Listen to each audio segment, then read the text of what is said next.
3 years into my marriage with Rico Thorne, the crown prince of the city's elite, I got pregnant. The moment I told him, his expression froze. His jaw flexed, and he stared at me like I'd just confessed to a crime. "I've never even touched you, Nora. How could you possibly be pregnant?" I lowered my gaze, voice trembling just enough to sound convincing. "You did that night on your birthday. You'd had too much to drink, and you thought I was Monica." At that, something flickered behind his eyes. Guilt, maybe, or disbelief. By the next day, I found $500,000 sitting in my bank account. Rico called it compensation. From then on, he treated me like fragile glass, fussing over every breath I took. But the day his first love came back into the country, I peeled off my fake baby bump, left a signed divorce agreement on his desk, and disappeared. 6 months later, he found me again, in a private VIP lounge, a charming young model on each of my arms. Rico leaned casually against the doorway, his mouth curved in a dangerous smile. "My dear wife," he drawled, his tone smooth as silk. "You've been quite the challenge to track down." When I'd first called to tell him I was pregnant, the line had gone dead quiet for 3 whole minutes. "Where are you?" he finally asked, his voice clipped. "City General Hospital." He arrived within the hour. When he saw the test results with my name clearly printed on the form, his expression twisted into something dark. "Nora Evans," he said slowly, his tone sharp. "I've never touched you, and you're telling me you're pregnant." A nurse passing by froze, eyes wide as she looked between us. I bit my lip and lowered my head, forcing tears into my voice. "You did," I whispered. "You were drunk that night, and you thought I was Monica." The nurse's gaze softened, instantly shifting from him to me, pity in her eyes. Rico's expression was unreadable, a storm barely held in check. After a long silence, he finally said, "If that's the case, then you'll keep the baby. The Thorne family will take care of you." That evening, the $500,000 arrived in my account. Just like that, my silence bought and paid for. 3 years earlier, Rico had been forced into marriage by his powerful family. He chose me, a recent graduate drowning in student debt, because I was convenient and easy to control. I'd played my role perfectly, quiet, obedient, and always in the background. We were married in name only. I knew he loved someone else. That's why he never touched me, not once in 3 years, and honestly, I preferred it that way. No tedious job, no deadlines. Just comfort and luxury in his mansion. I received $15,000 a month in allowance, and he'd occasionally take me on extravagant shopping trips to keep up appearances. Everything I bought, clothes, jewelry, handbags, was mine to keep. It was supposed to be a peaceful arrangement, one that would last 2 more years. Until his birthday. That night, he'd gotten drunk and mistook me for Monica. And that was how this entire mess began. I asked him not to tell his family about the pregnancy yet. "It's still early," I said softly. "Let's wait until after the first trimester, just in case." He agreed. After that, Rico began coming home more often. The man who used to show up twice a month suddenly started appearing 3 times a week, always hovering, always watching. He'd look at my fake belly and ask, "Do you think it's a boy or a girl?" "Probably a boy," I said once, just to tease him. He sulked for the rest of the night. Later, I found out he'd always wanted a daughter.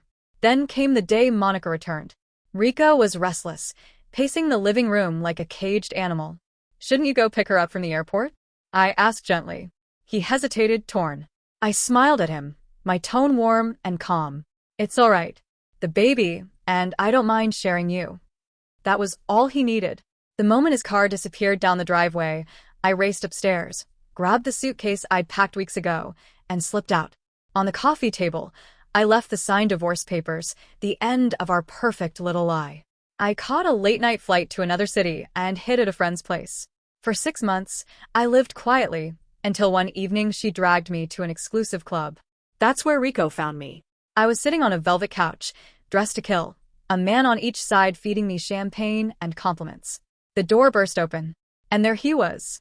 He didn't say a word at first. His eyes locked on me, sharp and unreadable, before a slow smile crept across his face. "My dear wife," he murmured, stepping closer.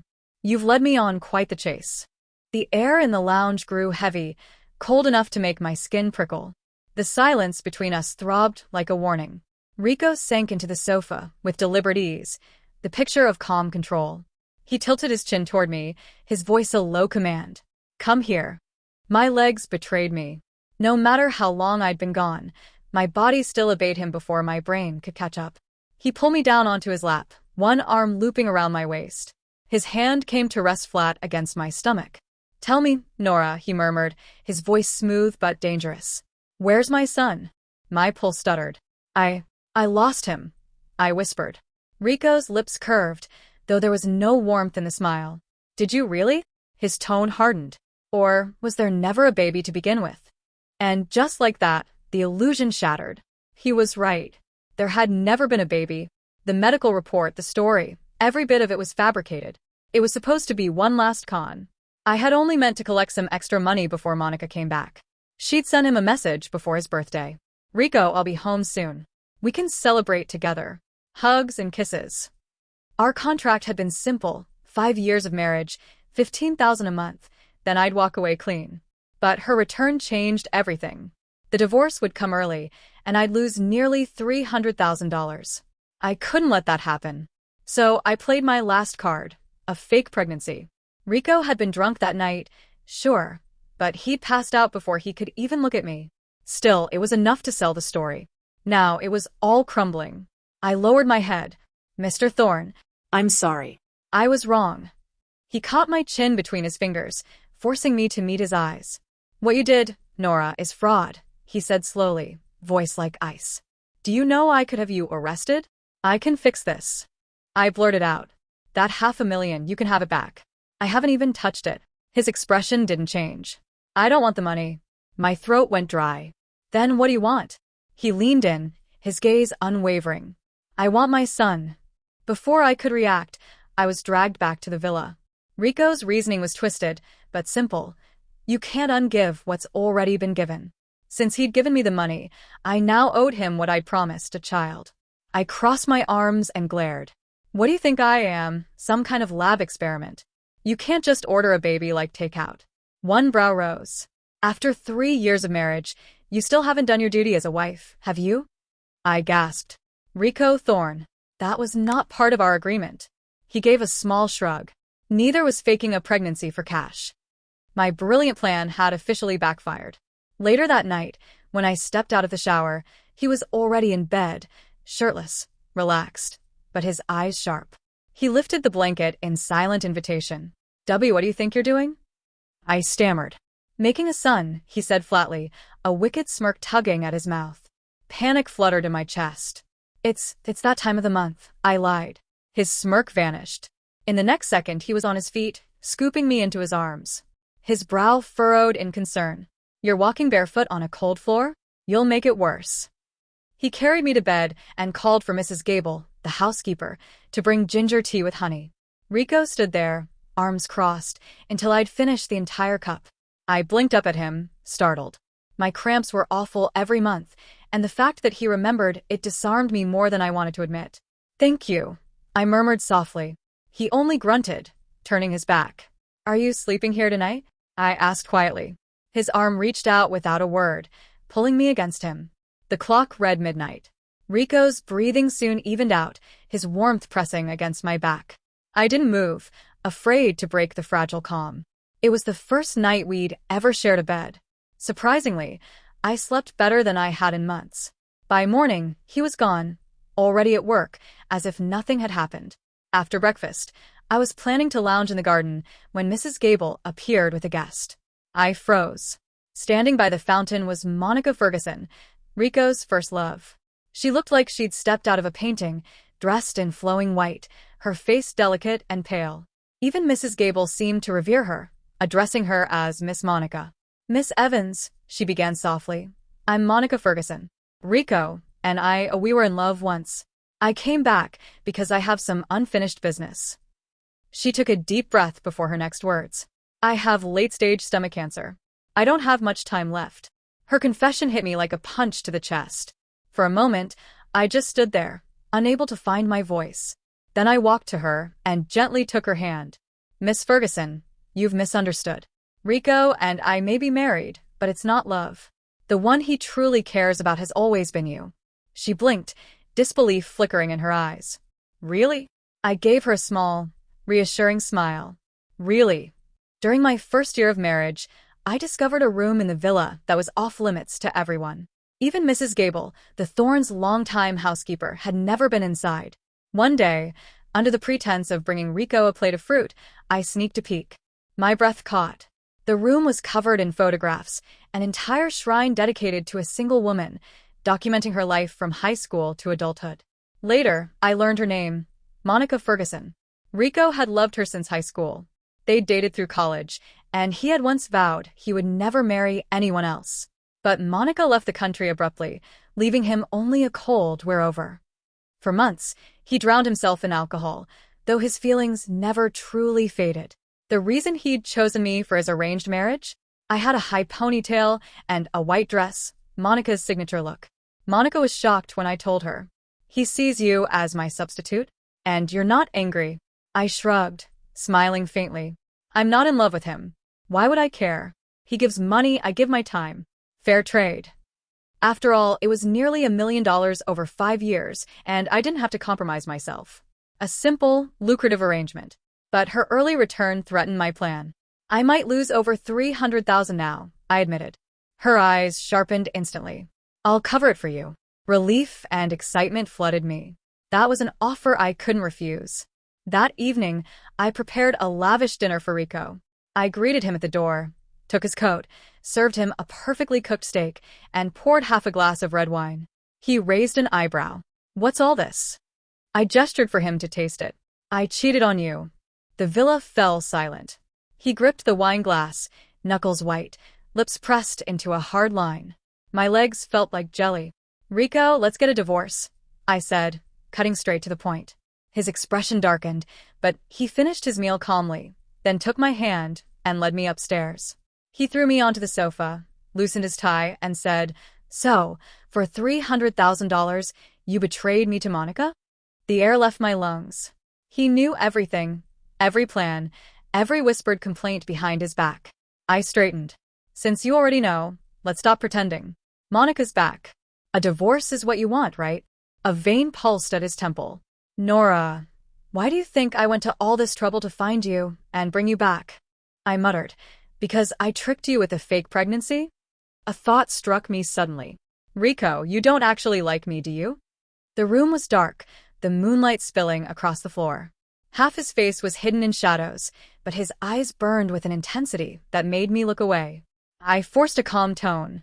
We agreed. No one was supposed to fall in love. His cold laugh cut through the silence. You're overthinking it. The deal was 5 years. That's what I promised my grandfather. After that, I'll take control of the company and we can talk divorce. Rico disappeared for months afterward. Monica never contacted me again. Once more, I was the untouchable Mrs. Thorne. Rico's birthday approached again. Nearly a year had passed since the night of my fake pregnancy. This year, his grandfather was organizing the celebration, a massive affair at the family's country estate. On the evening of the party, Rico brought me to a private couturier to select a dress and jewelry. The designer, a striking blonde, asked with a smile, What style are you looking for? I thought for a moment. Elegant, respectable. She looked me over knowingly. It's Rico's birthday. Maybe something different. When I emerged in a fiery red gown, Rico's eyes widened. The dress clung to every curve, the slit climbing high along my leg, my hair swept up to reveal the line of my neck. I barely recognized myself. Maybe I should change? I asked nervously. He didn't answer. Instead, he chose a ruby necklace and fastened it around my neck, his fingers brushing my skin. No, he said softly. It's perfect. The jewels sparkled, catching the light, and when his fingertips grazed my neck, a shiver ran through me. At the ballroom, every gaze turned to us. For the first time, it wasn't just the women staring. Men's eyes lingered too, filled with desire. I felt a flicker of irritation. Before I could react, Rico's hand settled on my waist. My wife wears what she wants. That's her right. Ethan Blackwood, Rico's rival, tried to comment. Rico's gaze cut him down, ice in his voice. Are you still under the impression that women dress to please men? Ethan opened his mouth to protest, but Rico had already led me away to a quiet balcony. The night wind was cold, and I wrapped my arms around myself. He draped his jacket over my shoulders. Did you choose this dress? I asked. Because you look beautiful in it, he said simply. but it's so revealing. Everyone noticed. Rico's eyes softened as he studied me. You look beautiful. Sexy. A flower blooms to be admired. If someone plucks it, it's their fault, not the flowers. I remembered my mother, long ago, told off for dancing in the town square. You're asking for it, my father had said. I had thrown away every pretty dress after that. And now someone was telling me that beauty and choice was not a sin. I tilted my head, daringly. Rico, is your flower Monica? His throat moved. She was. And now. Before he could answer, I leaned up and kissed him. Impulsively. Recklessly. Later, I learned the truth. Monica had gone abroad for medical treatment, but it wasn't the same Monica Ferguson. The woman Rico had cared for was a patient with the same name, mistaken identity. Still, he had moved mountains to help her, refusing to follow her overseas. We ended things 4 years ago, Monica. The day you left without a word, he had told her. Some things, once lost, remain lost. That night marked the first genuine kiss between Rico and me in our 4-year marriage. Sleep eluded me entirely. He, on the other hand, was up at dawn and off to work as usual. I thought I was the only one unsettled until a few days later, he handed me a small set of keys. What's this? I asked. Rico rubbed the bridge of his nose, a little awkwardly. I got you a shop. I blinked. A shop? Standing in front of the 2-story building, I was stunned. For me? You said you were bored at home, he muttered. This is for you to have some fun. Inside, the space was filled with dogs of every breed. 2 border collies immediately came up, tails wagging, brushing against my legs. I was enchanted. What I didn't know at the time was that Rico was severely allergic to dog fur. By the time I rushed him to the hospital, he had already gone through 2 4 drips, but the rash on his neck remained angry and red. You knew you were allergic. Why open a dog cafe? I asked sharply, though my tone softened as I watched him. He scoffed. It's just a little dander. Just a little? I muttered, seeing the man's pride on full display. But he was harmless. I stayed at the hospital, tending to him through the night, finally dozing off on the sofa. Half asleep, I felt him lift me onto the hospital bed. I thought I heard him whisper, because I wanted to see you smile. I started to realize Rico cared, and maybe I cared, too. Soon, he took his annual leave and whisked me away to Aspen. I had no idea where we were headed until we reached a massive ski resort. I'm scared of falling, or worse, I confessed. Nothing to fear. I'm here, he said, holding my hand. At the top of the slope, my legs trembled violently. He stayed steady beside me, calm and reassuring. Give me your hands. I won't let you fall. I trusted him, and promptly tumbled flat on my back. Rico Thorne, are you trying to kill me? He laughed, a rich, warm sound. You can't learn without a few tumbles. After endless falls and scraped knees, I finally felt it. The wind in my face, the freedom of gliding through snow-dusted trees. The sunset painted the peaks in gold and pink hues, and the crisp mountain air filled my lungs. I turned to him. Why teach me to ski? You asked for it, he reminded me with a tap on my helmet. I remembered now. During our first year, he had asked what I wanted as a compensation gift. I'd casually said a dog, and when he pressed for more, I'd pointed at a magazine picture. Fine. Then, I want to learn skiing. He had remembered. A warmth spread through my chest. I pushed down the fluttering feelings and focused on skiing, gliding with the wind. Through skiing, I discovered joy. Through Rico, I discovered love. Business at the dog cafe was slow initially, so I invited several social media influencers to visit. Their posts boosted popularity, and soon, I was at the cafe every morning, enthusiastic and eager. Rico, predictably, was not pleased. Why are you here every day? Hire a manager. Don't you get tired? I pinched his cheek playfully.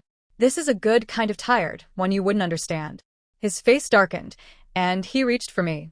Nora Evans. You're getting bold. I giggled and slipped away, running through the cafe. From the kitchen, Mrs. Gable peeked with a hand over her mouth, silently watching our playful banter. We both knew we had feelings for each other. Neither of us had to say it aloud. It was an unspoken truth. I thought I had at least 6 more months of this bliss. I was wrong. The day he was released from prison changed everything. Outside the cafe, a swarm of reporters and bloggers had gathered. My staff, terrified, wouldn't open the door. The dogs barked frantically at the crowd. At the center of the chaos was my father, my own father, shouting my name with venom. I'm her father. She owes me, he screamed. I raised her. She's supposed to care for me now. I froze. How did he know I owned the cafe? Was this aimed at me or at Rico? Someone shouted, "It's Mrs. Thorne." The mob surged forward. My father's tone shifted suddenly. He wiped his eyes, pretending to cry. Nora, my sweet girl. Daddy was wrong. I'll never hurt your mother again. Just tell me where she is. I frowned. You're looking for her? After you gave her a concussion? Murmurs rippled through the crowd. My father's face darkened, but he pressed on, still feigning sorrow. I know I was wrong. I miss her so much. He reached for my hand. Instinctively, I pulled away. He stumbled, falling, and to any onlooker, it looked like I had pushed him. Oh, Nora, I'm still your father. How could you raise a hand against me? The crowd's whispers turned judgmental. Cameras flashed. Bloggers yelled questions. Why had I sent him to prison? Why had I abandoned him? My nails dug into my palms. I could barely breathe. Just as he was rising, a strong, protective arm wrapped around me. Bodyguards instantly formed a barrier. I looked up into Rico's eyes, worried and intense, and felt a sense of safety wash over me. My mother had been famous in our small town for her beauty and grace. She loved to dance, having trained herself in ballet for 10 years. Men came calling constantly, but she chose none of them. Instead, she fell for a man in her performing arts troupe, the one who handled props, my father, Jacob Evans. My grandfather opposed the marriage, but my mother's determination won out. A year later, I was born. For a time, life seemed idyllic. I had loving parents and doting grandparents. But tragedy struck early. My grandfather died when I was 4, and the next year, my grandmother passed away. During that period, my father appeared devoted, comforting my mother through grief. But as I grew older, I began to see a darker side. When I was 10, we moved to the city. My mother wanted to work, but my father forbade it. Your job is to stay home and look pretty. Leave the earning to me, he said. I didn't understand then. Later, I realized, when someone sees a flower as too beautiful, they want to keep it hidden, admired privately. But my mother wasn't a flower. She was a person, and she refused to be caged. Eventually, my father relented, letting her teach dance at an elementary school and lead a community troupe. She was happy, always humming while cooking, yet happiness drew envy. Neighbors whispered, judging her attire, thinking she was dressing to seduce. My father snapped one night, striking her with a belt across her face. Dressing like that? You're just asking for it. I hid, terrified. My mother told me to go to my room. From that day, my father's temper revealed itself as violent and uncontrollable. One evening during middle school, I came home to the smell of alcohol and faint cries. I found my mother on the floor, bloodied and barely conscious. My father emerged, belt in hand, a cruel grin on his face. Instinct took over. I grabbed the steel rod I kept under my bed and struck him with all my strength. He collapsed, alive but unconscious. I called the police immediately. Thanks to our secret recordings and my testimony, my father was sentenced to 10 years for domestic abuse. I was 15. After his imprisonment, his family abandoned us, but my mother's brother supported us unconditionally. My aunt cared for my mother tirelessly for 3 years. Through high school, I worked part-time to support myself, refusing my uncle's money. He insisted I focus on school. 4 years of college passed, and after graduation, I faced job hunting just as Rico Thorne noticed me. I needed the money for my mother's future care and to repay my uncle. The 5-year contract with Rico became my lifeline. Rico, sometimes I really hate myself, I whispered one evening. If it weren't for me, my mother wouldn't have endured him so long. Rico tightened his hand around mine and drew me close, his embrace reflecting the same pain I felt. How did you survive all that? He asked, voice strained, hand trembling against my back. He held me protectively. Tears fell onto my neck, searing into my heart. Rico didn't allow my father any second chances.